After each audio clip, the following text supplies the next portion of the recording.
இந்த வீடியோவில் in case Nifty 22,000லேருந்து 19,600 வந்ததுன்னா ஏன் நம்ம இன்வெஸ்ட் பண்ணணும் அப்படின்றது தான் மெயினாக பார்க்க போகிறோம். நான் ஏன் இந்தியாவில் புல்லிஷாக இருக்கேன்றதுக்கு ஒரு 15 ரீசன்ஸ் இருக்குது. அந்த 15 ரீசன்ஸ் தான் சொல்கிறேன். ஃபஸ்ட்டு வந்து பார்த்திங்கன்னா, GST highest collection 2.3 lakhs crores நடந்திருக்கு. சில பேர் சொல்லலாம் இதில் ஸ்க்ரூட்டனிலாம் நடக்குது, அதனால் சில பேர் எக்ஸ்ட்ரா ஜிஎஸ்டி பே பண்ணுறாங்க அப்படின்னு சொல்லலாம்.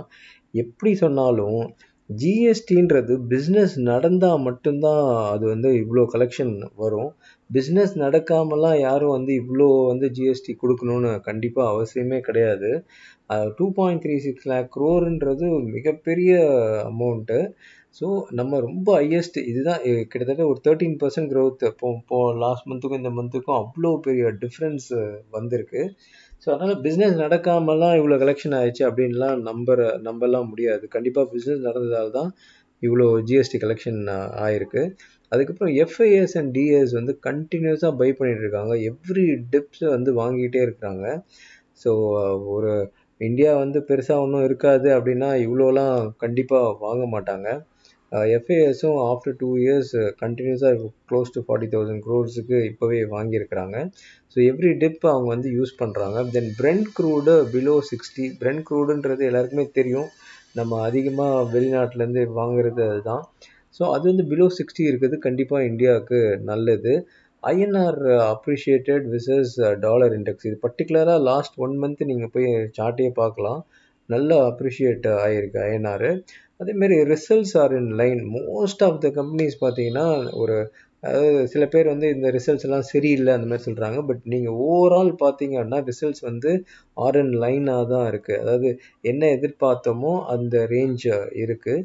அதேமாதிரி valuation large caps are not that expensive. Nifty கண்டிப்பாக 21.99 இருக்குது, 24க்கு மேலே இல்லை. அதே மாதிரி ஒரு 19.61 இந்த இயர் லோ வந்தது, அந்த ரேஞ்சும் இல்லை. ஆனால் கண்டிப்பாக இன்னொரு முறை இன்கேஸ் 22,000லேருந்து 19,600 வந்ததுன்னா இதுவும் ஒரு 19,000 பக்கம் வர்றதுக்கு வாய்ப்பாக அமைஞ்சிடும். இப்போ இருக்கிற லெவலே ரொம்ப எக்ஸ்பென்சிவ்னு கண்டிப்பாக சொல்ல முடியாது. அதேமாதிரி Indian corporate balance sheet is not highly leveraged. ஒரு மாதிரி ரொம்ப கடன் இருந்து மாட்டிக்கிற அந்த மாதிரி அந்த மாதிரி இந்தியன் கார்ப்பரேட்ஸோட பேலன்ஸ் ஷீட்டை பார்த்தா அந்த மாதிரி இல்லை. RBI provided a decent liquidity to banks and credit growth may pick up. இது லிக்விடிட்டிக்கு எந்த ஒரு பிரச்சனையும் இல்லைனாலே, பேங்க்குக்கு எந்த பிரச்சனையும் இல்லைனாலே ஒரு மாதிரி மக்கள்கிட்ட காசு நிறையா இருக்கிறதுக்கு வாய்ப்பு இருக்குது. அதேமாதிரி ஃபிசிக்கல் டெஃபிசிட்டும் நம்ம இஸ் அண்டர் கண்ட்ரோல் தான், ரொம்ப ஓவராலாக நம்ம போகலை, அதனால் அதுவும் ஒரு அண்டர் கண்ட்ரோல் தான். Inflation is under control as per record. இது ஏன் ஆஸ் பெர் ரெக்கார்டுன்னு போட்டிருக்கேன்னா, இன்ஃப்ளேஷன் நல்ல கண்ட்ரோலாக இருக்குன்ற மாதிரி தான் டேட்டாஸ் வருது. பட் இந்த ஒரு இதில் மட்டும் எனக்கு நம்பிக்கை இல்லை. பட் இருந்தாலும் என்ன டேட்டா சொல்லுதோ அதுதான் நம்ம எடுக்க முடியும். அதனால் இதுவும் ப்ளஸ் பாயிண்ட்ன்ற மாதிரி தான் நம்ம எடுக்க முடியும். இந்த இன்ஃப்ளேஷன் இவ்வளோ கம்மியாக இருக்குது டேட்டா இந்த மாதிரி காமிக்கிறதால கண்டிப்பாக expected few more rate cuts, RBI கண்டிப்பாக ரேட் கட் பண்ணுவாங்க அப்படின்னு எதிர்பார்க்குறோம். டாலர் இண்டெக்ஸும் பிலோ 100ல் தான் இருக்குது. மிட் கேப்பு ரொம்ப ஹை வேல்யூவேஷனில் இருந்தது, ஓரளவுக்கு ஒரு டீசென்ட் கரெக்ஷன், ஒரு நல்ல கரெக்ஷனே நடந்திருக்கு அப்படின்னு சொல்லலாம். அதாவது நிஃப்டி ஒரு மாதிரி பெருசாக ஒரு கரெக்ஷன் ஆகலைன்ற மாதிரி பார்த்துருக்கலாம். ஆனால் மிட் கேப்பு நிறைய கம்பெனிஸு நம்ம ஏற்கனவே பேசணும், ஒரு 30%லேருந்து 60-70% கரெக்ஷன்ஸ் தான் ஆயிருக்கு. நிஃப்டி 50 கம்பெனிஸ் நான் எதிர்பார்க்குறது நெக்ஸ்ட்டு 2-3 இயர்ஸில் அட்லீஸ்ட் ஒரு 9-11%, ஒரு 10% மேலே இருந்தாலே டபுள் டிஜிட் க்ரோத் இருக்கிறதுக்கு சான்சஸ் இருக்குதுன்னு எதிர்பார்க்குறேன். இது அட்லீஸ்ட் ஒரு 2-3 இயர்ஸ்க்காவது கண்டினியூ ஆகும் அப்படின்னு எதிர்பார்க்குறேன். ரொம்ப முக்கியமான விஷயம், current correction is almost 8 months old. இது சும்மா இப்போ தான் ஆரம்பித்து 1 or 2 months கிடையாது, ஆல்மோஸ்ட் 8 months ஆகிடுச்சு. மேபி இது மேக்ஸிமம் 1 or 2 months கண்டினியூ ஆகலாம், அதுக்கப்புறம் கண்டினியூ ஆகிறது ரொம்ப டவுட்டு, பர்டிகுலர்லி இந்தியாவில். ஸோ 8 months ஆல்ரெடி நம்ம ஓல்டில் தான் இருக்கும். ஸோ இத்தனை ரீசன், இந்த 15 ரீசன்னால தான் நான் இந்தியாவில் புல்லிஷாக இருக்கேன். ஏதாவது ஒரு கரெக்ஷன் வந்தது அப்படின்னா, திரும்ப ஒரு முறை வந்ததுன்னா மிஸ் பண்ணவே கூடாதுன்ற தருணத்தில் இருக்கும். ஏற்கனவே நான் சொல்லியிருக்கேன், 2 முறை சொல்லியிருக்கிறேன். அந்த 2 முறையும் ப்ரெட்டி டீசெண்ட் அப் மூவ் நடந்திருக்கு. இப்போ 3வது முறை பேசுகிறோம், இன்கேஸ் வந்ததுன்னா யூஸ் பண்ணணும் அப்படின்றத. இன்கேஸ் வரணும் அப்படின்னா என்ன ரீசன்ஸ் இருக்குன்னா, கண்டிப்பாக இந்தியா பாகிஸ்தான் டென்ஷன் இருக்குது. இந்தியா கண்டிப்பாக ரெஸ்பாண்ட் பண்ணும் பாகிஸ்தானுக்கு. அது வார் மாதிரி சுச்சுவேஷனாக என்ன ஆக போகுதுன்றது இப்போ நமக்கு தெரியாது.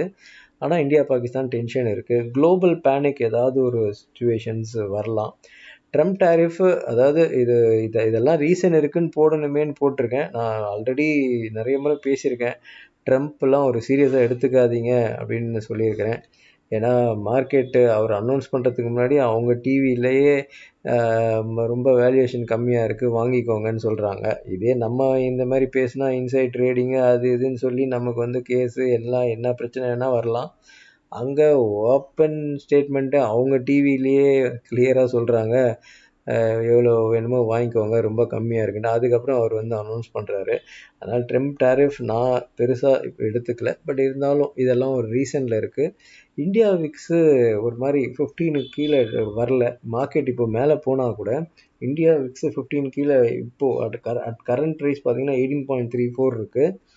மார்க்கெட் ஒரு 24,400 இருந்தால் கூட விக்ஸு 18.34 இருக்கிறது it's actually not good sign.